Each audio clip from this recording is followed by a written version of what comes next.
नमस्कार मित्रांनो, कसे आहात सगळे? मस्त मजेत ना? एस क्लास एज्युकेशन बाय सुहानीमध्ये तुम्हा सर्वांचं मनापासून स्वागत आहे.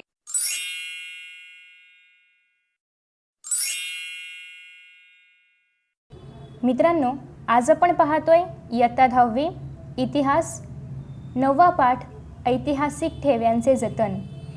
या आधीचे 8 पाठ ऑलरेडी आपण पाहिलेले आहेत आणि मला खात्री आहे की तुम्ही ते सगळे व्हिडिओज नक्की पाहिले असतील. आणि आज आपण इयत्ता 10वी इतिहास या पाठ्यपुस्तकातील शेवटचा पाठ पाहतोय, तो म्हणजे 9वा पाठ ऐतिहासिक ठेव्यांचे जतन. मग या पाठामध्ये आपण काय पाहणार आहोत की इतिहासाची जी साधनं आहेत, जी की आपण पाहतोय 6वीपासून पाहतोय की इतिहासाची साधनं म्हणजे काय, इतिहासाची साधनं कोणती कोणती आहेत, हे सगळं आपण 9वीपासून म्हणजेच 9वीमध्ये पाहिलं होतं, 8वीमध्ये पाहिलं होतं, 7वी 6वीपासून पाहतोय आपण की मौखिक साधने आहेत, लिखित साधने आहेत आणि भौतिक साधनं आहेत. ओके. पण ही जी इतिहासाची साधनं आहेत यांचं जर आपण जतन केलं, ते जर आपण व्यवस्थित ठेवले, त्याचं जर आपण व्यवस्थापन केलं तरच पुढच्या पिढीपर्यंत ते पोहोचणार आहे. मग याच ऐतिहासिक साधनांचे जतन करणं हे आपण पाठामध्ये शिकणार आहोत. पण या ऐतिहासिक ठेव्यांचं किंवा या इतिहासाच्या साधनांचं जतन का बरं करायचं? तर छत्रपती शिवाजी महाराजांनी अनेक गडकिल्ले बांधले. मग त्या गडकिल्ल्यांचं जर जतन केलं गेलं नसतं किंवा जर ते व्यवस्थित त्यांची काळजी घेतली गेली नसती तर आजच्या आपल्या या पिढीला छत्रपती शिवाजी महाराजांनी बांधलेले ते किल्ले पाहायला मिळाले असते का? किंवा त्या किल्ल्यांशी निगडीत जी काही ऐतिहासिक माहिती आहे ती आपल्याला पाहायला मिळाली असती का? किंवा आपल्याला त्याचं ज्ञान मिळालं असतं का? तर नाही. मग ज्याप्रमाणे आपल्यासाठी हा ऐतिहासिक वारसा आपल्या पूर्वजांनी व्यवस्थित राखून ठेवला आहे, त्याचप्रमाणे या ऐतिहासिक वारशाचे किंवा या ऐतिहासिक ठेव्यांचे आपणही आपल्या पुढच्या पिढीला पाहायला मिळावं यासाठी जतन केलं पाहिजे, हो की नाही? मग आता या पाठामध्ये आपण पाहणार आहोत की इतिहासाची साधनं कोणती आहेत, त्यांचं जतन कशा प्रकारे केलं जातं, त्याचबरोबर काही नावाजलेली संग्रहालये. जसं की तुम्हा सर्वांना माहिती आहे, संग्रहालयामध्ये काय केलं जातं, ज्या काही ऐतिहासिक वस्तू आहेत त्यांचं जतन केलं जातं. मग आता ऐतिहासिक वस्तूंमध्ये काय काय असू शकतं, तर एखाद्या राजाची तलवार असेल किंवा एखाद्या राजाचं जर काही खूप अशा परंपरागत वस्तू असतील तर त्या जतन करून ठेवल्या जातात. त्याचबरोबर दस्तऐवज जतन करून ठेवले जातात. काही कागदपत्र असतील, काही पत्रव्यवहार असतील, काही मुद्रा असतील तर त्या जतन करून ठेवल्या जातात. मग अशी अनेक नावाजलेली वस्तू संग्रहालये आपल्या देशामध्ये आहेत. मग त्यापैकी सगळ्यात नावाजलेली कोणती आहेत, ते कधी स्थापन झाले होते, त्याच्यामध्ये काय विशेष आहे, हे सगळं आपण या पाठामध्ये बघणार आहोत.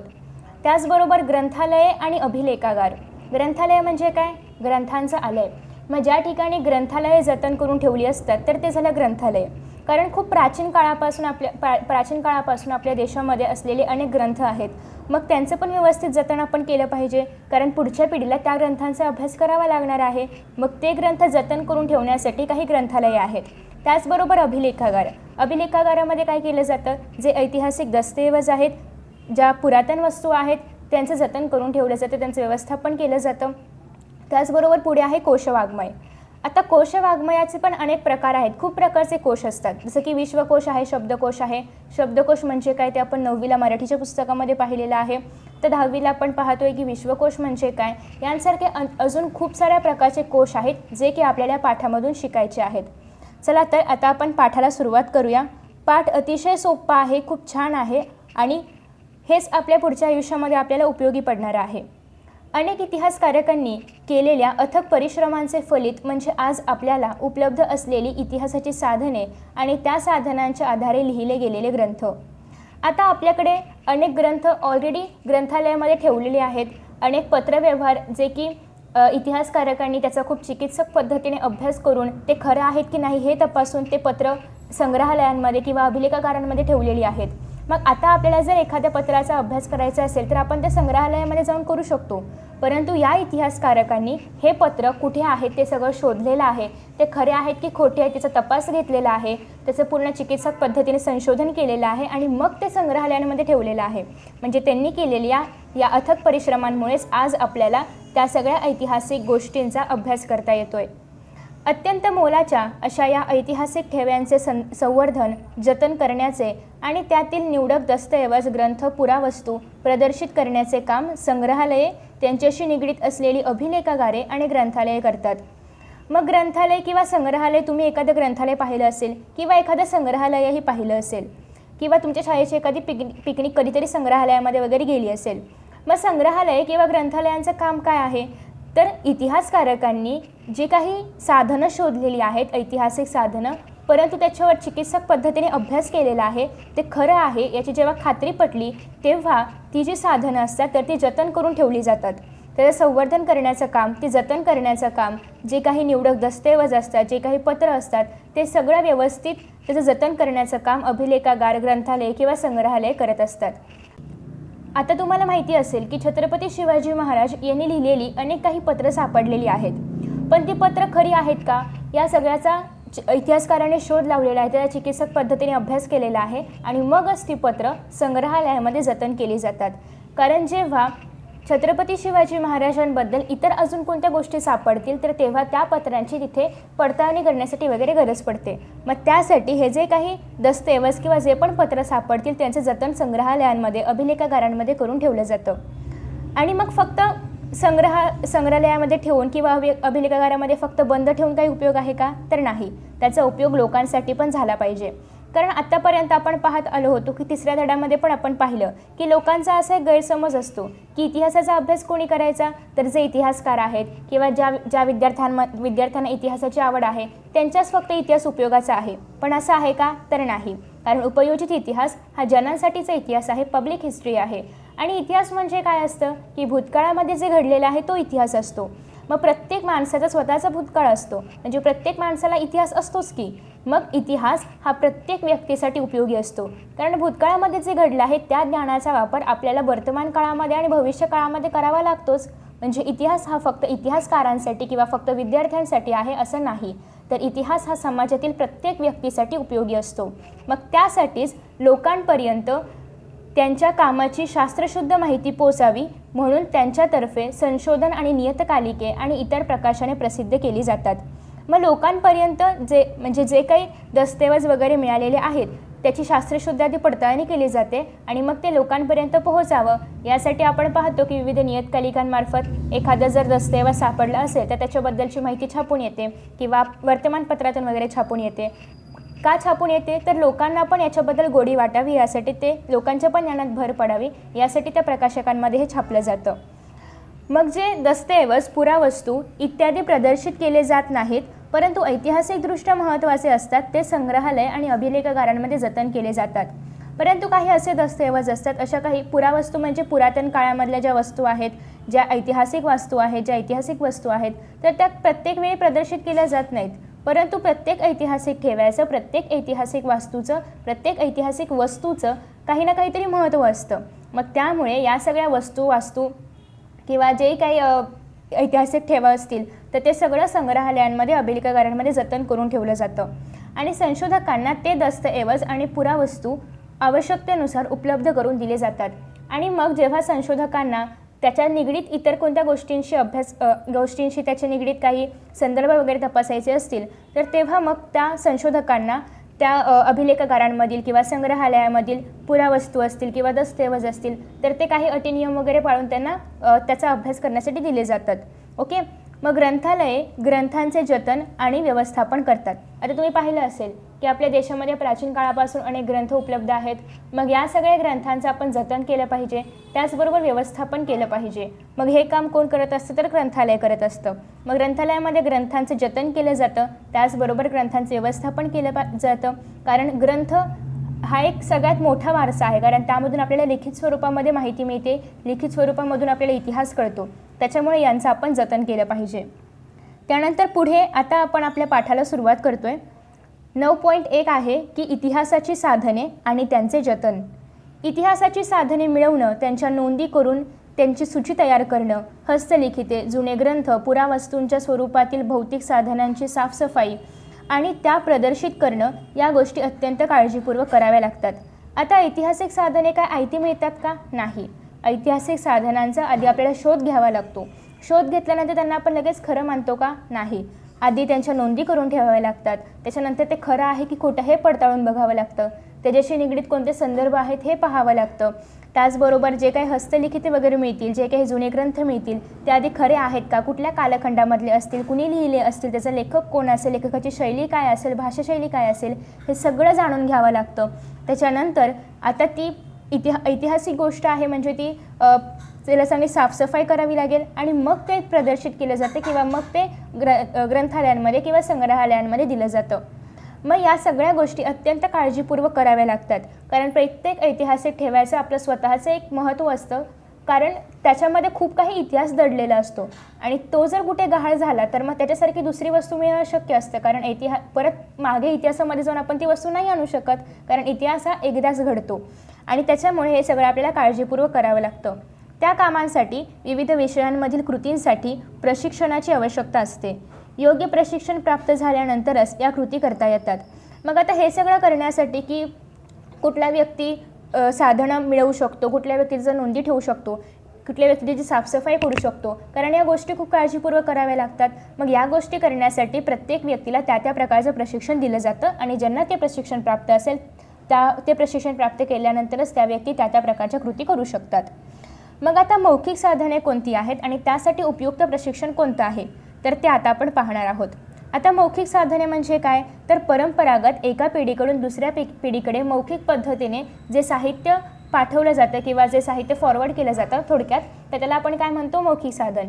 जसं की मग त्याच्यामध्ये लोकपरंपरेतील गीते येतात, कारण लिहून ठेवलेले नसतात. आपले आजी-आजोबा आपल्याला ऐकवतात, आपले आईवडील आपल्याला ऐकवतात, मग हे सगळं आपण पुढच्या पिढीला ऐकवू, तर हे सगळं जे आहे तर हे मौखिक पद्धतीने चालू असतं. मग कहाण्या वगैरे यांचं संकलन करणं म्हणजे मौखिक साधन आहे. जी गीते मौखिक गीते आहे, जी मौखिक कहाण्या आहे त्यांचं संकलन करणं. संकलित साहित्याचे वर्गीकरण आणि विश्लेषण करणं. मग संकलित केलेले साहित्य आहे त्याचं वर्गीकरण करायला पाहिजे, कारण खूप साऱ्या कहाण्या असतील, मग त्याचं पण एक ग्रुप्स तयार करायला पाहिजेत. विश्लेषण करणं, त्यांचं विश्लेषण करणं गरजेचं आहे, त्यांचा अन्वयार्थ लावणं गरजेचं आहे, जसं की आपण संस्कृतमधल्या श्लोकांचा अन्वयार्थ लावतो त्याप्रमाणे. संशोधित मौखिक साहित्य प्रकाशित करणे आणि मग जे तयार झालेलं मौखिक साहित्य असेल, एवढं सगळं विश्लेषण वगैरे वर्गीकरण करून झालेलं, तर मग ते प्रकाशित केलं जातं.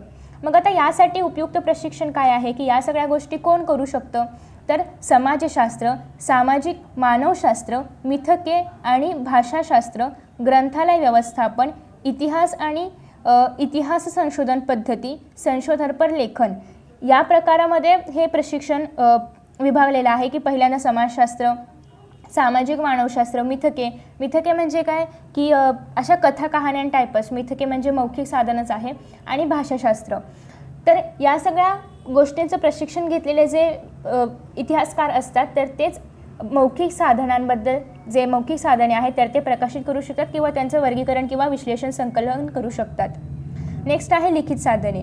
आता लिखित साधनांमध्ये काय येतं, ताम्रपट म्हणजे तांब्याच्या पत्रावरती जे काही आदेश वगैरे लिहून ठेवलेले असतील राजाने पूर्वीच्या काळामध्ये तर ते, दरबारी दप्तरे, त्याचबरोबर खाजगी पत्रे आणि दैनंदिनी, ऐतिहासिक ग्रंथ, हस्तलिखिते, चित्रे, छायाचित्रे, जुने ग्रंथ इत्यादी दस्तऐवजांचे संकलन संपादन करणे. ओके, हे कोण करू शकतं, तर ते पण खाली आपल्याला उपयुक्त प्रशिक्षणामध्ये दिलेलं आहे.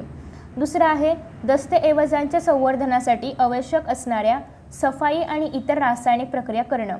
आता दस्तऐवज म्हणजे काय, तर एखाद्या कागदपत्रांवरती राजाचं किंवा काहीतरी महत्त्वाच्या गोष्टी, महत्त्वाच्या घटना, घडामोडी किंवा पत्रव्यवहार वगैरे असतात.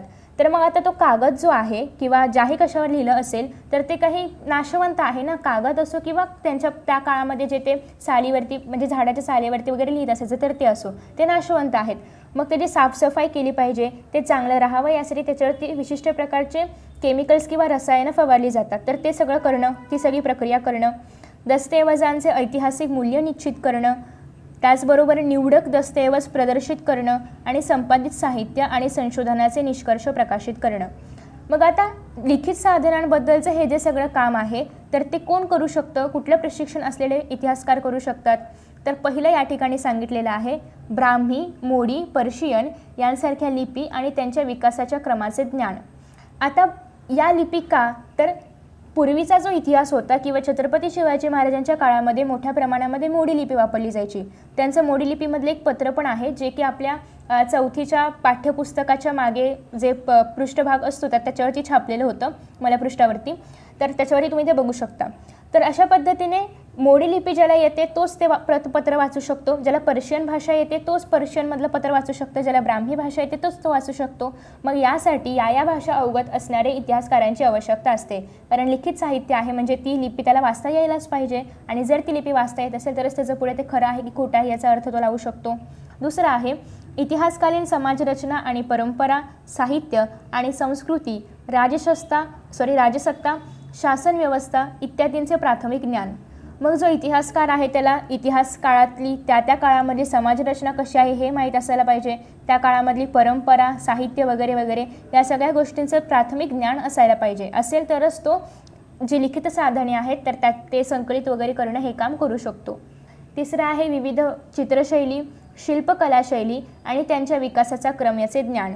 त्या इतिहासकाराला चित्रशैलीबद्दल ज्ञान असायला पाहिजे, कारण चित्रशैली आपण पाहिलेलं आहे की किती मोठा वारसा आहे चित्रशैलीला. त्याचबरोबर शिल्पकलाशैली यांचा विकास, मग आधी चित्रकलाशैलीचा कशा प्रकारे विकास होत गेला, पुढे तो जो विकासाचा क्रम आहे तर तो पण त्या इतिहासकाराला माहीत असणं गरजेचं आहे. कागदाचे प्रकार, शाई, रंग यांचं ज्ञान असायला पाहिजे. कागदाचे प्रकार का, तर त्या कागदावरून आपण हे जे पत्र आहे हे कोणत्या शतकात लिहिलं असेल त्याचा आपण अंदाज लावू शकतो. त्याचबरोबर शाईवरून पण आपण अंदाज लावू शकतो की किती वर्षांपूर्वी किंवा कधी ते पत्र लिहिलं गेलं असेल, कोणत्या कालावधीमध्ये लिहिलं गेलं असेल. रंग कसे वापरलेले आहेत याच्यावरून पण आपल्याला कळू शकतं, किंवा त्या कागदाचा रंग कसा आहे याच्यावरून पण ते कळू शकतं. त्यानंतर पुढे आहे कोरीव लेखांसाठी वापरलेला दगड, त्याचबरोबर धातू यांच्या स्वरूपाविषयी माहिती असणं. आता कोरीव लेखासाठी दगड वापरला जातो, मग प्रत्येक ठिकाणाचा दगड वेगळा असणार. जसं की आपण पाहिलं की राजस्थान किंवा पूर्वेकडच्या भागांमध्ये संगमेश्वर दगड मिळतो, तिकडचे तसे धातू असतात. पण जर आपण पाहिलं की महाराष्ट्रामध्ये जर आपण पाहिलं तर बेसॉल्ट वगैरे दगड मिळतो. मग त्या दगडांवरती म्हणजे जे कोरीव लेखासाठी आवश्यक आहेत तेच दगड, तर काय बेसॉल्ट वगैरे सगळे दगड नाही, पण जे कोरीव लेखासाठी आवश्यक आहेत तर मग त्याच्यावरून आपल्याला कळू शकतं की हा राजा किंवा हे लेख कुठं लिहिलं गेलं असेल, महाराष्ट्रामध्ये लिहिले का, गुजरातमध्ये लिहिले का, कुठल्या दुसऱ्या देशांमध्ये लिहिले, हे पण आपल्याला त्या दगडांवरून कळू शकतं. धातूवरून कळू शकतं त्या काळामध्ये कुठला धातू विकसित होता. आता आपण सध्या स्टील वापरतोय, ओके. मग पूर्वीच्या काळांमध्ये स्टील होतं का, तर नव्हतं. मग याचा अर्थ स्टील पूर्वीच्या काळामध्ये नव्हतं, म्हणजे स्टीलवर जर एखादी गोष्ट लिहिली असेल तर ती पूर्वीच्या काळामध्ये नाही आहे, असं आपण एक एक्झाम्पल आहे मी सहज देते, असं आपण ठरवू शकतो. नेक्स्ट आहे दस्तऐवजांची सफाई, त्याचबरोबर आणि संवर्धन यांच्यासाठी आवश्यक रासायनिक प्रक्रियांसाठी लागणारी उपकरणं आणि रसायनं, ओके. त्याच्यानंतर आहे संग्रहालयाच्या दालनांमधील प्रदर्शन व्यवस्थापन आणि माहिती तंत्रज्ञान आणि संशोधनपर लेखन, ओके. हे सगळं प्रशिक्षण ज्याच्याकडे असेल तोच व्यक्ती लिखित साधनांबद्दल काम करू शकतो. आता पुढचा भाग आहे तो म्हणजे भौतिक साधनं. भौतिक साधनांमध्ये काय येतं, किल्ले वगैरे ज्या वास्तू आहेत, जी स्मारक आहेत तर ती येतात. पुरावस्तूंचे संकलन करणं, कालखंड आणि प्रकार यानुसार त्याचं वर्गीकरण करणं आणि सूची तयार करणं. मग आता ती वस्तू किंवा ती वास्तू कोणत्या कालखंडामधली असावी, कुठल्या प्रकारामधली असावी, हे सगळं त्याचं वर्गीकरण करणं. पुरावस्तूंचे संवर्धन करण्यासाठी आवश्यक असणाऱ्या साफसफाई आणि इतर रासायनिक प्रक्रिया. आता त्या ज्या वास्तू असतात किंवा त्या ज्या वस्तू असतात तर त्या खूप प्राचीन काळामध्ये बांधलेल्या असतात किंवा तयार केलेल्या असतात, तर मग त्या आत्तापर्यंत टिकणं किंवा पुढे टिकवणं यासाठी त्यांच्यावरती विशिष्ट प्रकारचे रसायनं किंवा केमिकल्स वगैरे त्याची प्रक्रिया केली जाते. निवडक पुरावस्तू किंवा त्यांच्या प्रतिकृती प्रदर्शित करणं. मग काही आता आपण बघतो की ताजमहाल आग्र्याला आहे, पण ताजमहालच्या छोट्या छोट्या प्रतिकृती तयार केल्या जातात, ज्या की आपण आपल्या घरी वगैरे पण अशा आणू शकतो बाजारातून. तर मग त्या काय झाल्या, प्रतिकृती झाल्या, म्हणजे ओरिजिनल ताजमहाल आहेच पण त्याच्या प्रतिकृती तयार करू शकतो आपण, ओके. त्याच्यानंतर आहे की पुढे पुरावस्तू संबंधी संशोधनपर लेखन प्रसिद्ध करणं. वनस्पती आणि प्राणी यांचे अश्मीभूत अवशेष म्हणजे की जीवाश्म म्हणजे फॉसाइल्स यांचे वर्गीकरण करणं, सूची तयार करणं. निवडक जीवाश्म आणि त्यांच्या प्रतिकृती प्रदर्शित करणं, ओके. आता सपोज की डायनासोरचा आपल्याला जीवाश्म सापडलेला आहे, तर ते डायनासोरचं आहे असं आपण प्रदर्शित करू शकतो का, नाही. मग त्याची प्रतिकृती तयार केली जाते आणि मग ती लोकांना पाहण्यासाठी वगैरे प्रदर्शित केली जाते, ओके. मग आता यासाठी उपयुक्त प्रशिक्षण काय आहे, तर पुरातत्वीय अभ्यास पद्धती, सिद्धांत आणि प्राचीन संस्कृती यांचा परिचय. पुरावस्तू बनवण्यासाठी वापरलेल्या दगड, खनिजे, धातू, चिकणमाती यांसारख्या माध्यमांचे प्रादेशिक स्रोत, त्यांच्या रसायनशास्त्रीय वैशिष्ट्यांचे ज्ञान. आता आपल्याला जेव्हा एखादी भौतिक साधनांमधील वास्तू किंवा वस्तू सापडते तर तेव्हा त्यासाठी ती बनवण्यासाठी दगड कोणता वापरलेला आहे, कोणतं खनिज वापरलेलं आहे, कोणतं धातू वापरलेला आहे, याच्या आधारे पण आपण अभ्यास करू शकतो. त्याच्यानंतर पुरावस्तूंची सफाई करणं आणि इतर रासायनिक प्रक्रियांसाठी लागलेली उपकरणं रसायनं यांची माहिती, त्याचबरोबर विविध कलाशैली आणि त्यांच्या विकासाचा क्रम यांचं ज्ञान असणं. आता कुठल्या पण वास्तूवरती जर आपण बघितलं तर थोड्या ना थोड्या प्रमाणामध्ये ती शैली किंवा थोडीशी डिझाईन असते, त्याला आपण काय म्हणतो कलाशैली. मग ही जी कलाशैली आहे त्याच्या विकासाचा क्रम माहिती असणं. पुरावस्तू आणि जीवाश्म यांच्या प्रतिकृती बनवण्याचे कौशल्य. आता एखादी पुरातन वस्तू आहे किंवा एखादं जीवाश्म आहे तर त्याची प्रतिकृती बनवता पण यायला पाहिजे, ते पण एक कौशल्यच आहे की एखाद्या वस्तूची प्रतिकृती बनवणं, मग ते बनवता येणं. त्यानंतर संग्रहालयाच्या दालनांमधील प्रदर्शन व्यवस्थापन आणि माहिती तंत्रज्ञान, आणि त्याच्यानंतर आहे संशोधनपर लेखन. ओके, तर अशा पद्धतीने आत्ता आपण 9.1 हा जो भाग होता त्याचा अभ्यास केलेला आहे, ज्यामध्ये आपण इतिहासाची साधनं आणि त्यांचे जतन याबद्दल माहिती मिळवलेली आहे. नेक्स्ट आता आपण पाहणार आहोत की काही नावाजलेली संग्रहालये. मग कोणती कोणती आहेत, जस्ट आपण त्यांचं स्थापना वर्ष ते कुठे आहेत एवढंच बघणार आहोत, थोडीच माहिती आहे. तर या ठिकाणी पहिलं आहे, त्याच्या आधी आपण थोडीशी प्रस्तावना वाचूया की मध्ययुगात युरोपमधील राजघराण्यांतील व्यक्ती आणि श्रीमंत लोकांनी संग्रहित केलेल्या कलावस्तूंच्या व्यवस्थापनाच्या गरजेतून संग्रहालयाची कल्पना उदयास आली. मग या ठिकाणी लूर संग्रहालय जे की फ्रान्समध्ये आहे, लूर संग्रहालयाबद्दल आपण पहिल्या धड्यामध्ये पण वाचलं होतं की लूर संग्रहालयामध्ये आपण मेसोपोटेमियातील सुमेर संस्कृतीमधील एक शिलालेख जो आहे तर तो ठेवण्यात आला होता. तर त्याचीच माहिती आता आपण इथे पूर्णतः सविस्तर वाचणार आहोत की पॅरिस शहरातील लूर संग्रहालयाची स्थापना इसवी सनाच्या 18व्या शतकामध्ये झाली होती, 18th सेंचुरीमध्ये झाली होती. फ्रेंच राजघराण्यातील व्यक्तींनी जमा केलेल्या कलावस्तूंचे संग्रह लूर संग्रहालयात प्रथम प्रदर्शित केले गेले. मग त्यामध्ये लिओनार्दो दा विंची या जगप्रसिद्ध इटालियन चित्रकाराने रेखाटलेल्या मोनालिसा या बहुचर्चित चित्राचा समावेश आहे. तुम्हाला लिओनार्दो दा विंसी माहीत असतीलच. मग लिओनार्दो दा विंसी यांनी जे म्हणजे ते इटालियन होते, त्यांनी मोनालिसाचं एक चित्र काढलं होतं जे की तैलचित्र आहे आणि खूप चर्चेचा विषय आहे तो, की त्यांनी अशा पद्धतीने ते चित्र काढले की तुम्ही ते बघू शकता की आपण जर त्या चित्राकडे असं खूप लक्ष देऊन बघितलं, ते तैलचित्र तैल रंगाने ते काढलेलं आहे, तर त्या मोनालिसाच्या तोंडावरची स्माईल किंवा ते सगळं इतकं ओरिजिनल वाटतं की असं वाटतं खरंच ती मोनालिसा आपल्या समोर बसलेली आहे. मग त्यानंतर पुढे आहे की लिओनार्दो दा विंसी फ्रान्सच्या 16व्या शतकात होऊन गेलेला राजा पहिला फ्रान्सिस याच्या पदरी होता. नेपोलियन बोनापार्टने आपल्या स्वाऱ्यांच्या दरम्यान मायदेशी आणलेल्या कलावस्तूंमुळे लूर संग्रहालयातील संग्रह खूपच वाढला. लूर संग्रहालय कुठे आहे? फ्रान्स, पॅरिसमध्ये आहे. ओके, सो आता जेव्हा तुम्हाला तर माहिती आहे की नेपोलियन बोनापार्टने आपण फ्रान्स रिव्होल्यूशन, फ्रेंच क्रांती पाहिलेली आहे, तर त्याच्यामध्ये नेपोलियन बोनापार्टने काय केलं होतं, आपल्यासोबत अनेक वस्तू आणल्या होत्या, ज्या की त्या ज्या वस्तू आहेत, त्या ज्या कलावस्तू आहेत, तर त्याचा संग्रह पण कुठे केला गेला होता? लूर संग्रहालयामध्येच केला गेला होता. ओके, आणि त्याच्यानंतर पुढे सांगितलेलं आहे की सध्या या संग्रहालयात अश्मयुगीन ते आधुनिक काळातील 30,80,000हून अनेक कलावस्तू आहेत. म्हणजे हे जे संग्रहालय आहे तर या संग्रहालयामध्ये अश्मयुगापासून ते आत्ताच्या काळापर्यंत अनेक गोष्टींचं जतन केलं गेलं आहे आणि एकूण 3,80,000हून अधिक कलावस्तू त्या ठिकाणी त्या संग्रहालयामध्ये ठेवण्यात आलेल्या आहेत. ओके, याचं उदाहरण आहे की मोनालिसा हे जे चित्र आहे तर ते पण त्याच संग्रहालयामध्ये ठेवण्यात आलेलं आहे. त्याच्यानंतर पुढे आहे ब्रिटिश संग्रहालय, इंग्लंड. लंडन शहरात असलेल्या ब्रिटिश संग्रहालयाची स्थापना इसवी सनाच्या 18व्या शतकात झाली. सर हॅन्स स्टोअन या तत्कालीन निसर्गशास्त्रज्ञाने त्याच्या संग्रहालयातील सुमारे 71,000 वस्तू इंग्लंडचा राजा दुसरा जॉर्ज याच्याकडे सुपूर्द केल्या. आता या ठिकाणी आपण पाहतोय ब्रिटिश संग्रहालय जे की इंग्लंडमध्ये लंडन या शहरामध्ये आहे. त्याची स्थापना झाली होती 18व्या शतकामध्ये आणि या संग्रहालयामध्ये ज्या वस्तू आहेत तर त्याच्यामध्ये सर हॅन्स स्लोअन हे जे निसर्गशास्त्रज्ञ होते तर त्यांनी त्यांच्या संग्रहालयामध्ये जे 71,000 वस्तू होत्या तर त्या इंग्लंडच्या राजा दुसरा जॉर्ज याच्याकडे त्याने दिल्या होत्या आणि अर्थातच या वस्तू ब्रिटिश संग्रहालयामध्ये संग्रहित करण्यात आलेल्या आहेत. त्यामध्ये अनेक ग्रंथ होते, चित्र होती, वनस्पतींचे नमुने होते, अर्थात ते निसर्गशास्त्रज्ञ असल्यामुळे त्यांच्याकडे वनस्पतींचे नमुने असणार आहेत इत्यादींचा समावेश होता.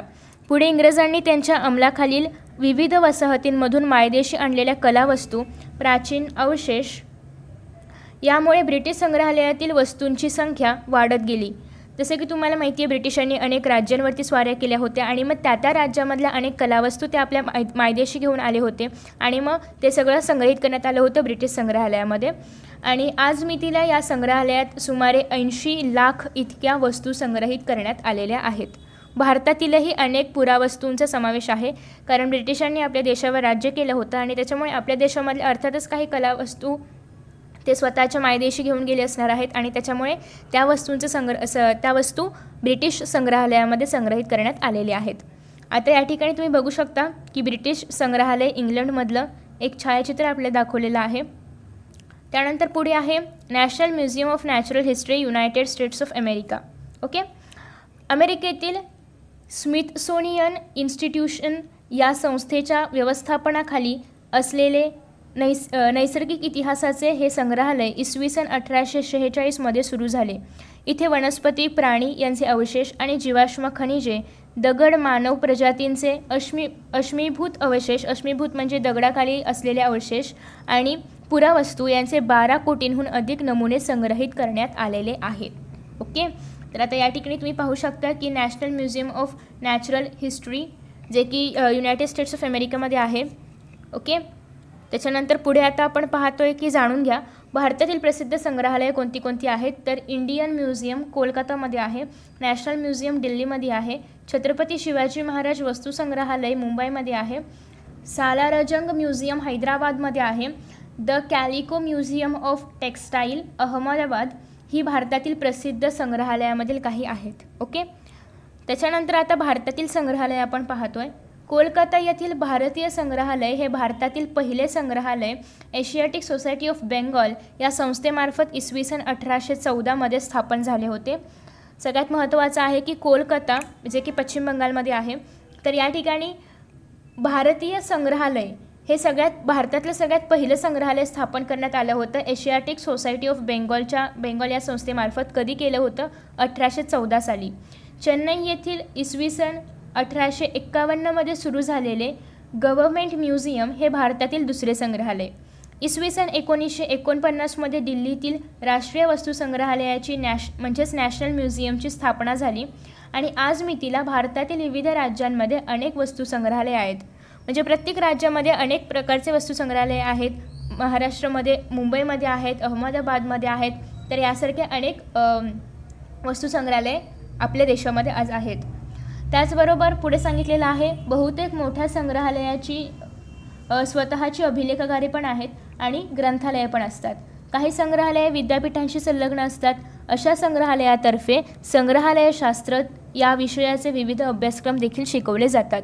म्हणजे हे जे संग्रहालय असतात तर काही संग्रहालय हे विद्यापीठांशी संलग्न असतात. मग विद्यापीठामधल्या विद्यार्थ्यांना संग्रहालयशास्त्र या विषयाचे देखील अभ्यासक्रम शिकवले जातात. मग संग्रहालयशास्त्रातील पदवी आणि पदविका अभ्यासक्रम उपलब्ध करून देणाऱ्या भारतातील काही प्रमुख संस्था आणि विद्यापीठे कोणत्या कोणत्या आहेत ते आपण बघूया. तुम्ही पुढे याच्यामध्ये पण तुमचं करिअर करू शकता.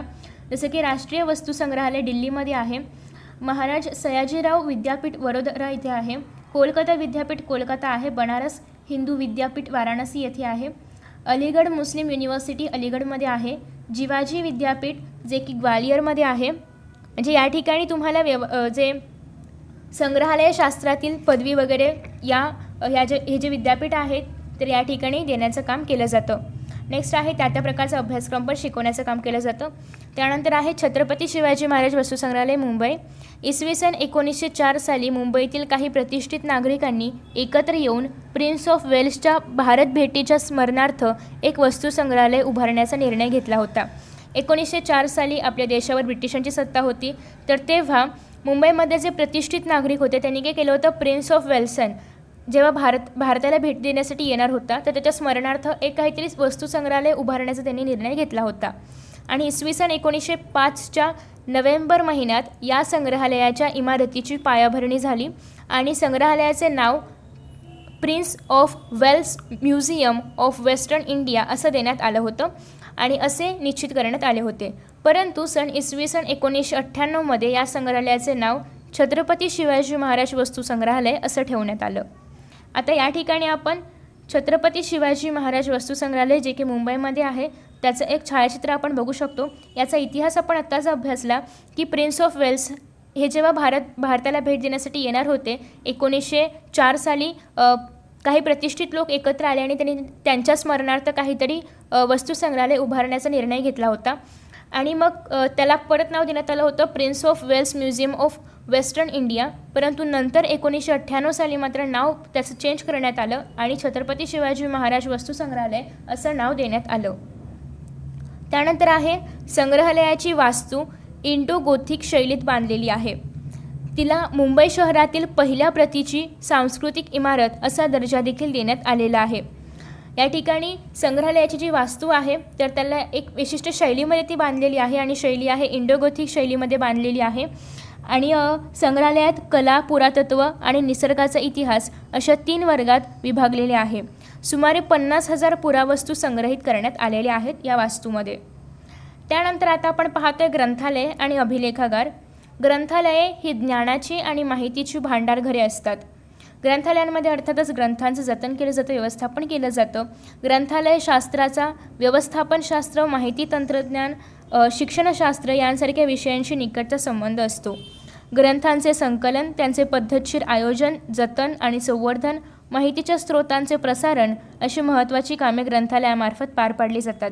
तुम्ही जेव्हा एका ग्रंथालयामध्ये जाता तेव्हा त्या ग्रंथालयामध्ये पद्धतशीर पुस्तकं किंवा ग्रंथ असे मांडलेले असतात. कालखंडानुसार किंवा लेखकांच्या पुस्तकानुसार ते त्या ग्रंथालयावरती असतं कसे आयोजन करायचं ते, आणि त्याचं जतन आणि संवर्धन करणं, त्याचबरोबर माहितीच्या स्रोतांचे प्रसारण करणं ही सगळी कामं ग्रंथालय करत असतात.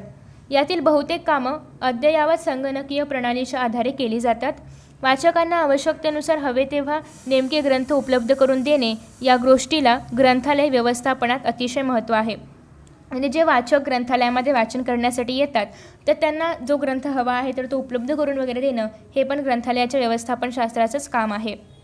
तक्षशिला विद्यापीठ येथील ग्रंथालय कालखंड आहे इसवी पूर्व सुमारे 5वे शतक ते इसवी 5वे शतक. मेसोपोटेमियातील असिरियन साम्राज्याचा सम्राट असुरबाणिपाल याचे ग्रंथालय इसवी पूर्व 7वे शतक. म्हणजे ते ग्रंथालय कोणत्या कालावधीमध्ये होतं ते कालावधी तुम्हाला ब्रॅकेटमध्ये दिलेला आहे. आणि इजिप्तमधील अलेक्झांड्रिया येथील ग्रंथालय इसवी पूर्व 4थे शतक. ही जगातील सर्वात प्राचीन ग्रंथालय होती असं समजलं जातं. 3 ग्रंथालयांची नावं आपण आता पाहिली आणि त्यांची आपण कालावधी देखील पाहिलेला आहे की कोणत्या शतकामध्ये ती होती. तमिळनाडूतील तंजावर येथील सरस्वती महाल ग्रंथालय हे इसवी सनाच्या 16व्या शतकातील नायक राजांच्या काळात बांधले गेले होते. इसवी सन 1675 व्यंकोजीराजे भोसले यांनी तंजावर जिंकून घेतले आणि स्वतःचे स्वतंत्र राज्य स्थापन केले. व्यंकोजीराजे भोसले आणि त्यांच्या वंशजांनी सरस्वती महाल ग्रंथालय अधिकाधिक समृद्ध केले. सरफोजीराजे भोसले यांचा त्यामध्ये महत्त्वाचा वाटा आहे आणि त्यांच्या स्मरणार्थ इसवी सन 1918 या ग्रंथालयाला त्यांचे नाव देण्यात आले. म्हणजे आधी त्याचं नाव होतं सरस्वती महाल ग्रंथालय आणि त्यानंतर सरफोजीराजे भोसले यांनी त्या ग्रंथालयाला समृद्ध करण्यामध्ये खूप महत्त्वाचा वाटा उचलला होता. त्याच्यामुळे 1918 त्यांचं नाव या ग्रंथालयाला देण्यात आलं. पुढे सांगितलेलं आहे आपल्याला की या ग्रंथालयाच्या संग्रहात सुमारे 49,000 ग्रंथ आहेत. त्यानंतर भारतातील अनेक ग्रंथालयांपैकी काही ग्रंथालये विशेष नोंद घेण्यासारखी आहेत.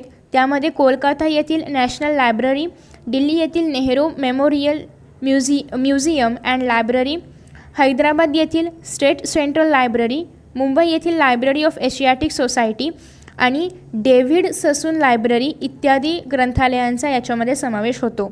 ओके, म्हणजे अनेक प्रकारचे ग्रंथालय आहेत परंतु त्यामध्येही काही नावाजलेले आहेत, काही खूप जुने आहेत. ते जुने कोणते त्याचा पण आपण अभ्यास केला. आणि त्याचबरोबर जे की ग्रंथालय कोलकातामध्ये आहे, नॅशनल लायब्ररी वगैरे या सगळ्या ग्रंथालयांची पण आपण आता नावं जाणून घेतलेली आहेत. अभिलेखागारांचे व्यवस्थापन हे तांत्रिकदृष्ट्या ग्रंथालय व्यवस्थापनाचेच एक अंग असते. महत्त्वाच्या नोंदी असलेली कागदपत्रे त्यामध्ये कोणताही बदल न करता सुरक्षित ठेवणं. अभिलेखागारमध्ये दस्तऐवज किंवा महत्त्वाची कागदपत्रे किंवा पत्रव्यवहारातील पत्र ही त्याच्यामध्ये कोणताही बदल न करता जसं आहे तसं सुरक्षित ठेवण्याचं काम केलं जातं. त्यांची सूची तयार करणं आणि ती हवी तेव्हा उपलब्ध करून देणं ही कामे अभिलेखागाराच्या व्यवस्थापनात महत्त्वाची मानली जातात. त्यामुळे ही कागदपत्रे ऐतिहासिकदृष्ट्या अत्यंत विश्वासार्ह मानली जातात. संगणकीय प्रणालीच्या उपयोगामुळे ग्रंथालय आणि अभिलेखागार यांचे आधुनिक काळातील व्यवस्थापन अपरिहार्यपणे माहिती तंत्रज्ञानाशी जोडले गेले आहे. आता जसं की आता आपण अद्ययावत प्रणालीचा वापर करतोय, म्हणजे संगणकाचा वापर करतोय, ग्रंथालयामध्येही केला जातोय, अभिलेखागारमध्ये पण केला जातोय. आणि जेव्हा आपण संगणकी प्रणालीचा वापर करतो याच्यामुळे काय होतं आहे, तर ग्रंथालय आणि अभिलेखागार यांच्यामध्ये अर्थातच ग्रंथांचं, कागदपत्रांचं सूचीकरणं, नोंद करणं, व्यवस्थापन करणं गरजेचं आहे. मग हे सगळं काही आता तंत्रज्ञानाशी जोडलं गेलेलं आहे. भारतातील पहिले सरकारी अभिलेखागार इसवी सन 1891 इम्पिरियल रेकॉर्ड डिपार्टमेंट या नावाने कोलकाता येथे स्थापन झाले होते. पहिले अभिलेखागाराबद्दल आपण बघतोय. आणि इसवी सन 1911 ते दिल्लीमध्ये आणले गेले. ओके. इसवी सन 1998 भारताचे तत्कालीन राष्ट्रपती KR नारायण यांनी राष्ट्रीय अभिलेखागार म्हणून ते जनतेसाठी खुले करण्यात आल्याचे जाहीर केले. आता हे जे अभिलेखागार आहे ते पहिल्यांदा भारतातलं हे जे पहिलं अभिलेखागार आहे तर ते पहिल्यांदा 1891 इम्पेरियल रेकॉर्ड डिपार्टमेंट कोलकातामध्ये स्थापन करण्यात आलं होतं. आणि त्यानंतर ते 1911 दिल्लीमध्ये आणण्यात आलं.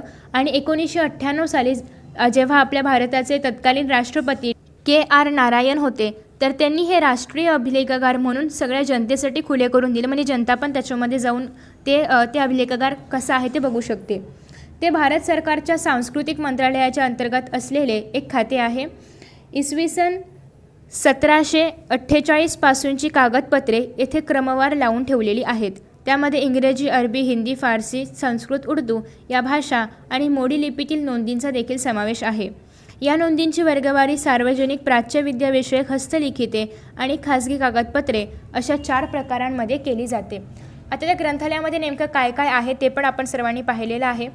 याखेरीज भारतातील प्रत्येक राज्य शासनाची स्वतंत्र अभिलेखागार आहे. म्हणजे भारतात प्रत्येक राज्यामध्ये स्वतंत्र अभिलेखागार आहे. जसे की महाराष्ट्र राज्य शासनाच्या अभिलेखागार संचालनायाच्या शाखा मुंबई, पुणे, कोल्हापूर, औरंगाबाद आणि नागपूर येथे आहेत. पुणे अभिलेखागारात मराठ्यांच्या इतिहासाशी संबंधित सुमारे 5 कोटी मोडी लिपीतील कागदपत्रे आहेत. त्यालाच पेशवे दप्तर असं म्हटलं जातं. म्हणजे अशा पद्धतीने आपण अभिलेखागारांमध्ये म्हणजे कोणती अभिलेखागार आहेत, कोणती महत्त्वाची अभिलेखागार आहेत. त्याचबरोबर जसं की आपण पाहिलं की पुण्यामध्ये जे अभिलेखागार आहे तर त्यामध्ये 5 कोटी मोडी लिपीतील कागदपत्र समाविष्टित करण्यात आलेली आहेत आणि त्याला पेशवे दप्तर असंही म्हटलं जातं. आता आपण पाहतोय कोशवाङ्मय. कोशवाङ्मय हा आपल्या पाठातील शेवटचा भाग आहे. त्याच्यामध्ये आपण कोशवाङ्मय म्हणजे काय, त्याचबरोबर कोशांचे प्रकार, कोशांची आवश्यकता हे सारं काही पाहणार आहोत. तर पहिल्यांदा आपण पाहूया कोश म्हणजे काय. कोश म्हणजे शब्दांचा, विविध माहितीचा वा ज्ञानाचा केलेला पद्धतशीर संग्रह. जसं की आपण शब्दकोश पाहतो, विश्वकोश पाहतो, तर याच पद्धतीने विविध ज्ञानाचे विशिष्ट पद्धतीने केलेले संकलन आणि मांडणी म्हणजे कोश. उपलब्ध ज्ञानाचे व्यवस्थापन आणि सुलभ रीतीने त्याच्या उपलब्धतेची सोय हे त्याचे उद्दिष्ट होय. मग आता कोशमध्ये काय असतं, जसं की आपण विश्वकोश किंवा शब्दकोश पाहतो तर त्याच्यामध्ये शब्दांचं संकलन असतं, माहितीचं संकलन असतं. त्याचबरोबर व्युत्पत्ती कोशमध्ये आपण पाहतो की शब्दाची उत्पत्ती कुठे झालेली आहे ते त्याच्यामध्ये सांगितलं जातं. तर अशा पद्धतीने कोशांमध्ये विविध ज्ञानाचे, माहितीचे पद्धतशीरपणे संकलन केलं जातं. त्यानंतर आता या कोशांची आवश्यकता काय आहे, तर कोशामुळे वाचकांपर्यंत ज्ञान पोहोचवले जाते, त्याची जिज्ञासा पूर्ण करण्याचा प्रयत्न केला जातो. म्हणजे आता जेव्हा आपण व्युत्पत्ती कोश बघतो तर व्युत्पत्ती कोशामध्ये एखादा शब्द कसा तयार झाला आहे, त्याचं मूळ काय आहे, त्याची पायमुळे काय आहेत याबद्दलही आपल्याला माहिती मिळते. मग या माहितीमुळे लोकांच्या मनामध्ये जी शब्दांविषयी जिज्ञासा असते तर त्यांना त्या जिज्ञासेचं उत्तर मिळतं. एखाद्या मुद्द्याचा सविस्तर उलगडा केला जातो. वाचकाला त्याचा अभ्यास वाढवण्याची प्रेरणा मिळते. जे अभ्यासक, संशोधक असतात त्यांच्यासाठी ज्ञानाचा पूर्वसंग्रह उपलब्ध करून देऊन त्यात अधिक भर घालण्याची, संशोधन करण्याची गरज कोश निर्माण करतात. कोशवाङ्मय राष्ट्राच्या सांस्कृतिक अवस्थेचे प्रतीक असून समाजाची बौद्धिक वा सांस्कृतिक गरज ज्या ज्या प्रकाराची असेल त्या प्रकाराच्या कोशवाङ्मयाची निर्मिती त्या समाजात होते. जसं की आपण आता कोशांची आवश्यकता पाहिली की वाचकांपर्यंत कोशांमार्फत ज्ञान पोहोचवले जाते, त्यांच्या जिज्ञासेसाठी जी काही माहिती हवी असेल तर ती पोहोचवली जाते. कोशातील माहितीच्या मांडणीकरिता अचूकपणा, नेमकेपणा, त्याचबरोबर वस्तुनिष्ठता बांधीवपणा आणि अद्ययावतता या गोष्टी आवश्यक असतात. अद्ययावतता राखण्यासाठी, अद्ययावतता म्हणजे काय, अप टू डेट, ते कोश अप टू डेट ठेवण्यासाठी ठराविक काळाने कोशांच्या सुधारित आवृत्त्या आणि पुरवण्या देखील काढाव्या लागतात. आता एखादा कोश तयार करण्यात आला, एखादा शब्दकोश आहे, परंतु कालांतराने अनेक नवीन नवीन भाषेमध्ये शब्द किंवा अनेक नवीन नवीन भाषांमध्ये अनेक नवीन नवीन शब्द तयार होत असतात. मग ते शब्द त्याच्यामध्ये समाविष्ट करण्यासाठी ते जे शब्दकोश आहेत त्यांना अद्ययावत करावं लागतं. मग अद्ययावत केल्यानंतर त्याच्या विशिष्ट सुधारित आवृत्त्या काढल्या जातात. त्यानंतर कोशरचना करताना आकार, विल्हे आणि विषयवार अशा 2 पद्धती ढोबळ मानाने वापरतात. जसं की आपण 9वीमध्ये जेव्हा विश्वकोशाचा अभ्यास केला, आता आपण व्युत्पत्ती कोशाचा अभ्यास करणार आहोत. शेवटचा पाठ आहे आपल्या मराठीच्या पाठ्यपुस्तकामधला. तर जेव्हा आपण कुठल्या पण कोशामध्ये, कोणत्याही कोशाचा आपण जेव्हा अभ्यास करत असतो, तेव्हा तुम्ही बऱ्याच वेळा हे पण पाहिलं असेल की शब्द आकार, विल्हे क्रमाने लावलेले असतात, म्हणजे थोडक्यात अल्फाबेटिकल ऑर्डर्सनी लावलेले असतात. ओके. आणि त्याची विभागणी विषयवार केलेली असते. हे करत असताना वाचकाची सोय आणि माहिती शोधण्याची सोय लक्षात घेऊन गोष्टी कराव्या लागतात. आता आपल्याला एखादा शब्द जर शोधायचा असेल तर त्यासाठी आपण अख्खं शब्दकोश चाळत बसणार का? तर नाही. सपोज शब्द अ वरून स्टार्ट होणारा असेल किंवा आपण शब्दकोशच घेऊया. शब्दकोशामध्ये शब्द हा शब्द आपल्याला शोधायचा आहे, तर मग त्यासाठी आता कोणत्या व्यंजनानंतर येतो ते आधी आपण बघणार, मग त्याच्यामध्ये जाणार, मग मध्ये त्याच्यानंतर ब हाफ असेल द, तर त्या पद्धतीने आपण ते शोधत जाणार. म्हणजे एखादा शब्द शोधण्याचं पण एक शास्त्र आहे, कारण आकार विल्हेप्रमाणे आपल्याला शब्द शोधावे लागतात. मग हे का केलं, असं अल्फाबेटिकल ऑर्डर्सनी का लावलं? तर लोकांना जेव्हा एखादा शब्द शोधायचा असेल, वाचकांना जेव्हा एखादा शब्द शोधायचा असेल, तेव्हा त्याची गैरसोय होऊ नये आणि त्यांना हवा असलेला शब्द पटकन मिळावा यासाठी. ओके. त्याच्यानंतर कोशाच्या शेवटी सूची दिलेली असेल तर वाचकाची उत्तम सोय होते. आणि बऱ्याचदा शब्दकोशांच्या शेवटी सूचीही दिलेली असते, ती पण तुम्ही कदाचित पाहिली असेल. वरील प्रकारची कोशरचना एखादी व्यक्ती किंवा संपादक मंडळ करू शकते. कोशवाङ्मयातील लेखन करत असताना विविध विषयांमधील तज्ज्ञांची गरज भासते. मग आता आपण पाहतोय की कोशाचे प्रकार. कोशाचे सर्वसाधारणपणे 4 प्रकारात वर्गीकरण केले जाते. पहिला आहे शब्दकोश, दुसरा आहे विश्वकोश, तिसरा आहे कोशसदृश वाङ्मय आणि चौथं आहे सूची वाङ्मय. आता आपण प्रत्येक विभागाविषयी जाणून घेणार आहोत. पहिल्यांदा आपण जाणून घेणार आहोत शब्दकोशाबद्दल. यात शब्दांचा संग्रह, शब्दांचा अर्थ, प्रतिशब्द, पर्यायी शब्द, शब्दांची व्युत्पत्ती दिलेली असते. आता याच्यामध्ये शब्दकोशामध्ये शब्दकोश म्हणजे अर्थातच शब्दांचा संग्रह असणार आहे, शब्दांचा अर्थ असणार आहे, प्रतिशब्द म्हणजे थोडक्यात समानार्थी शब्द असणार आहे, त्याचबरोबर एखादा पर्यायी शब्द असणार आहे, त्या शब्दाच्या व्युत्पत्तीबद्दल जर काही माहिती असेल तर ती असणार आहे. ओके. शब्दकोशाचे महत्त्वाचे प्रकार म्हणजे या ठिकाणी सांगितलेलं आहे सर्वसंग्राहक, विशिष्ट शब्दकोश, परिभाषा कोश, व्युत्पत्ती कोश, समानार्थी किंवा विरुद्धार्थी शब्दकोश, म्हणी, वाक्प्रचार संग्रह कोश इत्यादी. मग शब्दकोशाचे अनेक प्रकार पडतात. कोणते कोणते आहेत? सर्वसंग्राहक, त्याचबरोबर विशिष्ट प्रकारचे शब्दकोश असतात की त्या क्षेत्रामधील शब्द त्याच्यामध्ये असतील असे. परिभाषा कोश, व्युत्पत्ती कोश, व्युत्पत्ती कोशामध्ये प्रत्येक शब्दाची व्युत्पत्ती सांगितलेली असते की हा शब्द कुठून कसा तयार झाला किंवा कोणत्या भाषेमधून आपल्या भाषेमध्ये आलेला आहे वगैरे वगैरे. समानार्थी, विरुद्धार्थी, म्हणे, वाक्प्रचार वगैरे. ओके. आता आपण पाहणार आहोत विश्वकोशासंदर्भात. विश्वकोशाचे 2 विभाग पडतात. एक तर आहे सर्वसंग्राहक, ज्याला की आपण एन्सायक्लोपीडिया ब्रिटानिका, महाराष्ट्रीय ज्ञानकोश, मराठी विश्वकोश इत्यादी. सर्वसंग्राहकमध्ये काय येतं? एन्सायक्लोपीडिया ब्रिटानिका येतं, त्याचबरोबर महाराष्ट्रीय ज्ञानकोश, मराठी विश्वकोश यांसारख्या गोष्टींचा समावेश सर्वसंग्राहकमध्ये होतो. आता काही विश्वकोश हे विशिष्ट विषयावर आधारित असतात, म्हणजे एखाद्या विशिष्ट विषयाला वाहून घेतलेले. जसे की भारतीय संस्कृती कोश, याच्यामध्ये फक्त भारतीय संस्कृती संदर्भामध्ये माहिती असणार आहे, ज्ञान असणार आहे. व्यायाम ज्ञानकोश, फक्त व्यायामासंदर्भामध्ये माहिती असणार आहे. ओके. तर अशा प्रकारे विश्वकोशाचे 2 प्रकार असतात. एक म्हणजे सर्वसंग्राहक, ज्याचे उदाहरण आहे की महाराष्ट्रीय ज्ञानकोश, आणि त्याच्यानंतर पुढे आहे विशिष्ट विषयपर कोश, त्याच्यामध्ये फक्त विशिष्ट विषयावर आधारितच माहिती असते, जसे की भारतीय संस्कृती कोश आहे यासारखे. त्याच्यानंतर आता आपण पाहतोय तिसरा विभाग, जो आहे कोशसदृश वाङ्मय. यात एखाद्या विषयाची समग्र मांडणी केलेली असते. यामध्ये एखाद्या विशिष्ट विषयावर तज्ज्ञांकडून लेख लिहून घेऊन ग्रंथ निर्मिती करतात. जसे की उदाहरणार्थ आहे महाराष्ट्र जीवनखंड 1 आणि 2, शहर पुणे खंड 1 आणि 2, yearbook Manorama times of India. म्हणजे जसं की कोशसदृश वाङ्मय म्हणजे काय, की एखाद्या विषयाची समग्र मांडणी केलेली असते. कोशसदृश म्हणजे कोशासारखेच वाङ्मय. ओके. आणि यामध्ये एखाद्या विशिष्ट विषयावर तज्ज्ञांकडून लेख लिहिले जातात आणि मग त्याच्यावरती आधारित ग्रंथ निर्मिती केली जाते. त्यानंतर आहे सूची वाङ्मय. ग्रंथाच्या अखेरीस दिलेली त्या ग्रंथातील व्यक्ती, विषय, स्थळे व ग्रंथ यांची यादी, शब्द यांच्या याद्यांना सूची असं म्हणतात. मग या ठिकाणी तुम्ही पाहिलं असेल की ग्रंथांच्या शेवटी व्यक्तीबद्दल किंवा कुठला पण ग्रंथ असेल किंवा कुठली एखादी कादंबरी असेल तर त्याच्या शेवटी व्यक्ती, विषय, स्थळ वगैरे यांच्या संदर्भामध्ये एक सूची दिलेली असते की त्या पुस्तकामध्ये ज्या पण त्या गोष्टींचा उल्लेख असेल त्याच्या संदर्भात. आणि सूची ही आकारविल्ल्यानुसार असते आणि त्या ग्रंथाच्या वाचनास मदत करणारी असते. उदाहरणार्थ मराठी नियतकालिकांची दाते त्यांनी प्रसिद्ध केलेली सूची. ओके, अशा पद्धतीने. आता आपण पाहतोय कोश आणि इतिहास. कोशांचा इतिहास आता आपण पाहणार आहोत आणि कोश आणि इतिहास यांचा सहसंबंध. इतिहास विषयात आणि कोशात वस्तुनिष्ठतेला महत्त्व असते. हा या दोघांमधला समान धागा आहे. म्हणजे इतिहासामध्ये पण आपण पाहतो की वस्तुनिष्ठतेला खूप महत्त्व असतं आणि त्याचबरोबर कोशांमध्ये पण वस्तुनिष्ठतेला महत्त्व असतं. आणि म्हणूनच या दोघांमध्ये हा समान धागा आहे की वस्तुनिष्ठता दोघांमध्येही महत्त्वाची आहे. प्रत्येक राष्ट्रातील, प्रत्येक भाषेतील विश्वकोश वेगवेगळे असतात.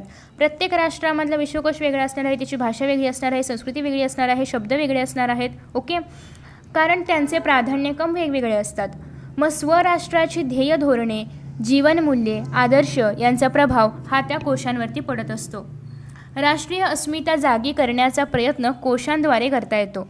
जसं की महादेव शास्त्री जोशी संपादित भारतीय संस्कृती कोश, जीवनाच्या विविध क्षेत्रांमधील ज्ञान सर्वांच्या विकासासाठी उपलब्ध करून देणे ही कोशाची एक प्रेरणा असते. कारण कोशांमधून आपल्याला विविध गोष्टींसंदर्भात अतिशय व्युत्पत्तीपासून ज्ञान मिळत असते. त्या शब्दाचं असेल किंवा कोणत्याही पर्टिक्युलर ठिकाणाचं वगैरे नाव असेल तर त्याच्या संदर्भात. ज्ञानार्जन व ज्ञानप्रसार यांस एक जीवनश्रद्धा मानून त्यासाठी व्यक्तिगत व सामूहिक स्वरूपात प्रयत्न केले जातात. ज्ञानार्जन म्हणजे काय, ज्ञान देणं, आणि ज्ञानप्रसार म्हणजे ज्ञानाचा प्रसार करणं. ओके. त्यानंतर पुढे आहे म्हणून कोश म्हणजे समाजाचे मानचिन्हच मानले जाते. समाजाची प्रज्ञा आणि प्रतिभा यांचा प्रातिनिधिक आविष्कार कोशरचनेत आपल्या सर्वांनाच पाहायला मिळतो. तर अशा प्रकारे कोश आणि इतिहासमध्ये आपण काय पाहिलं की दोघांमध्ये पण वस्तुनिष्ठतेला महत्त्व असतं, त्याच्यामुळे दोघांचा सहसंबंध आपण जोडू शकतो. आता या ठिकाणी माहीत आहे का तुम्हाला, पश्चिमेकडील देशांमध्ये नॅचरल हिस्ट्री, जे की इसवी सन 1ल्या शतकामध्ये आहे, हा थोरल्या प्लिनीने रचलेला पहिला कोश होता. आणि 18व्या शतकातील फ्रेंच विश्वकोश हा डिडेरो यांचा कोश महत्त्वाचा आहे. एन्सायक्लोपीडिया ऑफ ब्रिटानिका, जो की आपण पाहिलं होतं की विश्वकोश या विभागामध्ये येतो, सर्वसंग्राहक या विभागामध्ये येतो. आणि हा कोश प्रथम इसवी सन 1767मध्ये प्रसिद्ध झाला. हा कोश रचनेच्या वाटचालीतील सर्वात महत्त्वाचा टप्पा मानला जातो. त्यानंतर आता आपण पाहतोय की संस्कृत भाषेत निघंटू, धातुपाठ यांसारख्या शब्दकोशांची परंपरा प्राचीन आहे. मध्ययुगामध्ये महानुभाव पंथांची कोशरचना, छत्रपती शिवाजी महाराजांच्या कारकिर्दीतील राज्यव्यवहार कोश हे महत्त्वाचे आहेत. आपण याआधी पण 7वीच्या इतिहासामध्ये पाहिलं होतं की छत्रपती शिवाजी महाराजांनी राज्यव्यवहार कोश या आपल्या त्यांनी कोश निर्माण केला होता, ज्यामध्ये न्याय वगैरे या सगळ्या गोष्टी, राजकारणासंदर्भात सगळ्या, राज्यव्यवहारासंदर्भात सगळ्या गोष्टी मांडलेल्या होत्या. आता इतिहास विषयाशी संबंधित कोश. इतिहास या विषयातील कोश परंपरा समृद्ध आहे. रघुनाथ भास्कर गोडबोले यांचा भारतवर्षीय प्राचीन ऐतिहासिक कोश, जो की 1876 हा आद्य कोश होय, 1876 सालचा आहे आणि याला आद्य कोश मानलं जातं. सगळ्यात पहिला म्हणजे आद्य कोश मानलं जातं. भारतवर्षीय प्राचीन ऐतिहासिक कोशात प्राचीन काळातील भारतीय व्यक्ती आणि स्थळे यांचा अंतर्भाव आहे. या कोशात भारतवर्षात पूर्वी आपणामध्ये जे जे प्रख्यात लोक होऊन गेले त्यांचा, त्यांच्या स्त्रिया, त्यांचे पुत्र, त्यांचा धर्म, त्यांचे देश व राजधान्या, तसेच त्या देशातील नद्या व पर्वत इत्यादिकांसहित जो इतिहास तो यात दिलेला आहे. म्हणजे याच्यामध्ये काय सांगितलेलं आहे की म्हणजे भारतवर्षामध्ये पूर्वीपासून अनेक थोर पुरुष होऊन गेले होते. मग त्यांच्या संदर्भात सगळी माहिती या कोशांमध्ये समाविष्टित करण्यात आलेली आहेत. मग त्यांच्या स्त्रिया कोणत्या होत्या, त्यांचे पुत्र कोणते आहेत, त्यांचा धर्म, देश वगैरे वगैरे या सगळ्या गोष्टी याच्यामध्ये समाविष्टित करण्यात आलेल्या आहेत. श्रीधर व्यंकटेश केतकर यांचे महाराष्ट्रीय ज्ञानकोशाचे 23 खंड आहेत. मराठी माणसांना बहुश्रुत करावे त्यांच्या ज्ञानाची कक्षा विस्तारावी, त्यांच्या विचारांचे क्षेत्र अधिक व्यापक व्हावे आणि जगातील प्रगत लोकांच्या बरोबरीने त्यांनी प्रगत व्हावे, ही केतकरांची ज्ञानकोश रचनेमागील भूमिका होती. मग श्रीधर व्यंकटेश केतकर यांनी महाराष्ट्रीय ज्ञानकोशाचे 23 खंड प्रकाशित केले होते आणि त्याच्यामध्ये त्यांचा उद्देश काय होता की मराठी माणसाने बहुश्रुत व्हावे, म्हणजे सगळ्या प्रकारचं ज्ञान मराठी माणसाला असायला पाहिजे. त्याचबरोबर मराठी माणसाच्या विचारांचे क्षेत्र व्यापक व्हावे. त्याचबरोबर या खंडामधून त्यांनी व्यापक इतिहासाची देखील मांडणी केलेली आहे. त्यानंतर पुढे आपण पाहतोय की हा पुढचा महत्त्वाचा कोश म्हणजे भारतवर्षीय चरित्रकोश होय. सिद्धेश्वर शास्त्री चितराव यांनी भारतीय चरित्रकोश मंडळाची स्थापना करून तिच्यातर्फे भारतवर्षीय प्राचीन चित्रकोश जो की 1932 साली प्रकाशित करण्यात आला होता. त्याच्यानंतर भारतवर्षीय मध्ययुगीन चरित्रकोश जो की 1937मध्ये, त्याचबरोबर भारतवर्षीय अर्वाचीन चरित्रकोश, अर्वाचीन म्हणजे आधुनिक किंवा नवीन आपण म्हणू शकतो, 1946 असे 3 चरित्रकोश संपादून प्रसिद्ध केले. या कोशाची कल्पना यावी म्हणून प्राचीन चरित्रकोशातील नोंदी बघता येतील. या कोशात श्रुती, स्मृती, सूत्रे, वेदांगे, उपनिषदे, पुराणे तसेच जैन व बौद्ध साहित्यातील निर्देशित व्यक्तींची माहिती देण्यात आलेली आहे. ओके. त्यानंतर पुढे आहे, माहीत आहे का तुम्हाला, काही वैशिष्ट्यपूर्ण कोश आणि त्यांच्याबद्दल माहिती आपल्याला सांगण्यात आलेली आहे. ती आता आपण वाचूया. संगीतशास्त्रकार व कलावंत यांचा इतिहास आणि कंसामध्ये नाव पण सांगण्यात आलेलं आहे. तर ते नाव आहे लक्ष्मण दत्तात्रय जोशी. ओके. ज्यांनी लिहिलं आहे त्यांचं नाव सांगण्यात आलेलं आहे. त्याच्यानंतर आहे क्रांतिकारकांचा चरित्रकोश श रा दाते, ज्यात भारतातील सुमारे 250 क्रांतिकारकांची चरित्रे आणि छायाचित्र आहेत. त्यानंतर आहे स्वातंत्र्य सैनिक चरित्रकोश न र फाटक. या कोशामध्ये स्वातंत्र्य लढ्यात प्रत्यक्ष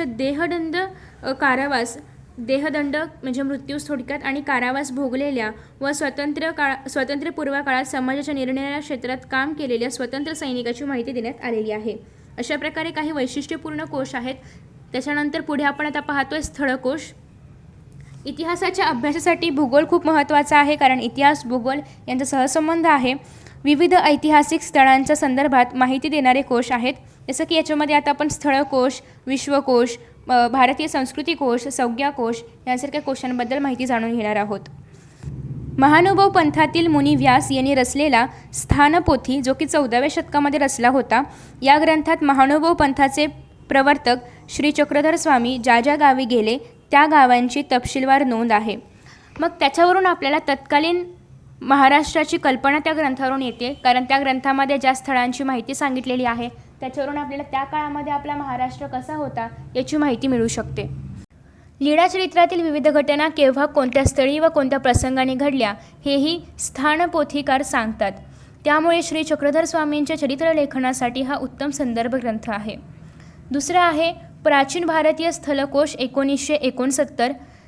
सिद्धेश्वर शास्त्री चितराव यांनी या कोशाची रचना केली होती आणि वैदिक साहित्य, कौटिल्य अर्थशास्त्र, पाणिनीचे व्याकरण, वाल्मिकी रामायण, त्याचबरोबर महाभारत पुराणे, मध्ययुगीन संस्कृत आणि शब्दकोश साहित्य, तसेच फारसी, जैन, बौद्ध, ग्रीक आणि चिनी साहित्य यामधील भौगोलिक स्थळांची माहिती देखील या कोशामध्ये दिलेली आहे. म्हणजे या कोशांचा उपयोग आपल्याला त्या काळामधली परिस्थिती कशी होती किंवा त्या काळामध्ये जे लेखन केलं गेलं आहे या सगळ्याची माहिती मिळू शकते. त्यानंतर आहे विश्वकोश.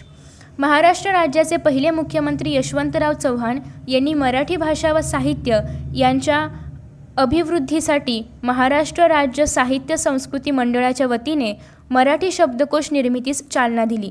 आता या संदर्भात आपण सगळं वाचन केलं होतं लास्ट इयरच्या मराठीच्या पुस्तकामध्ये की कशा पद्धतीने विश्वकोश तयार केला जातो, विश्वकोशामध्ये काय काय असतं त्याचा इतिहास आपण अभ्यासलेला आहे. तर्कतीर्थ लक्ष्मणशास्त्री जोशी यांच्या नेतृत्वाखाली विश्वकोश निर्मिती सुरू झाली आणि जगभरातील ज्ञान सार रूपाने या कोशांमध्ये आणले आहे. इतिहास विषयाशी निगडीत असणाऱ्या महत्त्वाच्या नोंदी देखील यामध्ये करण्यात आलेल्या आहेत. पुढे आहे भारतीय संस्कृती कोश. महादेव शास्त्री जोशी यांच्या संपादकत्वाखाली भारतीय संस्कृती कोशाचे 10 खंड तयार करण्यात आलेले आहेत आणि या कोशांमध्ये आसेतू हिमाचल असा भारताचा इतिहास, आसेतू हिमाचल म्हणजे हिमाचल टू कन्याकुमारी म्हणजे संपूर्ण भारताचा इतिहास थोडक्यात, हिमालयापासून कन्याकुमारीपर्यंत, आसामपासून राजस्थान पंजाबपर्यंत म्हणजे संपूर्ण देशाचा इतिहास सांगण्यात आलेला आहे. त्याचबरोबर भूगोल, भिन्न भाषक लोक, त्यांनी घडवलेला इतिहास, सण, उत्सव, सांस्कृतिक बाबी यांची देखील दखल घेण्यात आलेली आहे. त्यानंतर आहे संज्ञाकोश. इतिहासातील संज्ञा वेगवेगळ्या काढून त्या समजावून सांगणारे कोश देखील इतिहासात तयार केले जातात आणि अभ्यासकांना त्याचा उपयोग होतो. इतिहास विषयाच्या अभ्यासकांना कोश रचनेच्या कामात भरपूर संधी उपलब्ध आहेत आणि कोणत्याही विषयावरचा कोश असो त्याला इतिहासाची जोड देणे अतिशय आवश्यक असतं, कारण प्रत्येक गोष्टीला इतिहास असतो, प्रत्येक गोष्टीला भूतकाळ असतो आणि त्यामुळे कोणत्याही कोशाची जरी रचना करायची असेल तरी इतिहासकारांचे योगदान, इतिहासकारांचं महत्त्व खूप जास्त आहे. प्रत्येक विषयाला इतिहास असतो. इतिहासाचे अभ्यासक कोशांच्या अभ्यासातून घटना कोश, दिनविशेष, व्यक्तिकोश, संज्ञाकोश, स्थलकोश इत्यादी कोश तयार करतात आणि त्याच्यामध्ये सहभागी होऊ शकतात. या पाठ्यपुस्तकाच्या अभ्यासानंतर तुमचे हेही लक्षात आलं असेल की इतिहास या विषयात प्रावीण्य संपादन केले तर अनेक क्षेत्रांमध्ये व्यवसायाच्या संधी उपलब्ध होऊ शकतात. या पाठ्यपुस्तकात दिलेल्या माहितीचा उपयोग करून तुम्हाला तुमच्या आवडीप्रमाणे भविष्यातील कार्यक्षेत्र देखील निवडता येईल. आणि तुम्हाला तुमच्या एक लक्षात आलं असेल की या पाठ्यपुस्तकामधील प्रत्येक धड्यामध्ये शेवटी व्यावसायिक संधी दिलेल्या आहेत. मग त्याच्यामध्ये पहिल्यापासून आपण सगळे धडे पाहतोय, मग त्याच्यामध्ये चौथा धडा असेल तर त्याच्यामध्ये आपल्याला विविध भाषा शैली किंवा संस्कृती परंपरा यामध्ये किंवा विविध जे आपले कला क्षेत्र आहे त्याच्यामध्ये कशी व्यवसायाची संधी शोधता येईल हे सांगितलेलं आहे. त्याच्यानंतर आपण प्रसारमाध्यमांमध्ये पण व्यावसायिक संधी पाहिल्या होत्या. मग पुढे मनोरंजनाचा इतिहासमध्ये आपण नाटक, सिनेमा वगैरे या संदर्भात जाणून घेतलं होतं. नंतर खेळांबद्दल आपण माहिती जाणून घेतली. त्याच्यानंतर 8व्या पाठामध्ये आपण पर्यटन पाहिलं होतं की पर्यटन क्षेत्रातही इतिहासाच्या विद्यार्थ्यांना किंवा इतिहासकारांना कशा प्रकारे संधी प्राप्त होऊ शकते. आणि आत्ता आपण कोशांसंदर्भात अभ्यास करताना, ऐतिहासिक ठेव्यांसंदर्भात अभ्यास करतानाही तेच माहिती जाणून घेतलेली आहे.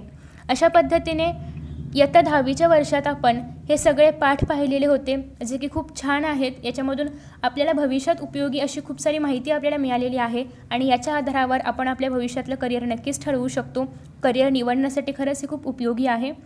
आणि सगळ्यात आनंदाची गोष्ट म्हणजे या ठिकाणी आपल्या 10वीचा अभ्यासक्रम पूर्ण होतो आहे. याआधी मी राज्यशास्त्राचे सगळे पाठ ऑलरेडी अपलोड केलेले आहेत, भूगोलाचे देखील केलेले आहेत आणि सगळ्या विषयाचे करणं चालू आहे. इतिहासाचे सगळे पाठ अपलोड करून झालेले आहेत. सो आय होप की तुम्हाला हा व्हिडिओ आवडला असेल. मित्रांनो, तुम्हाला जर हा व्हिडिओ आवडला असेल ना तर नक्कीच व्हिडिओला लाईक करा, शेअर करा. त्याचबरोबर यांसारखे नवनवीन व्हिडिओज पाहण्यासाठी चॅनलला सबस्क्राईब करा आणि नोटिफिकेशन बेल आयकॉनवर क्लिक करा. म्हणजेच मी जेव्हा यांसारखे नवनवीन व्हिडिओज अपलोड करेन तेव्हा तुम्हाला त्याचं नोटिफिकेशन मिळत राहील. मित्रांनो, असेच छान आणि मस्त व्हिडिओ या चॅनलवरती अवेलेबल आहेत. चला तर मित्रांनो, आता या ठिकाणी आपण इथेच विश्रांती घेऊया. पुन्हा भेटूया नवीन पाठासोबत, नवीन व्हिडिओसोबत, नवीन टॉपिकसोबत. तोपर्यंत पाहत रहा S class education by Suhani, तेही सुहानी सूर्यवंशी या चॅनलवरती. So friends, thank you so much for watching this video. See you in next video.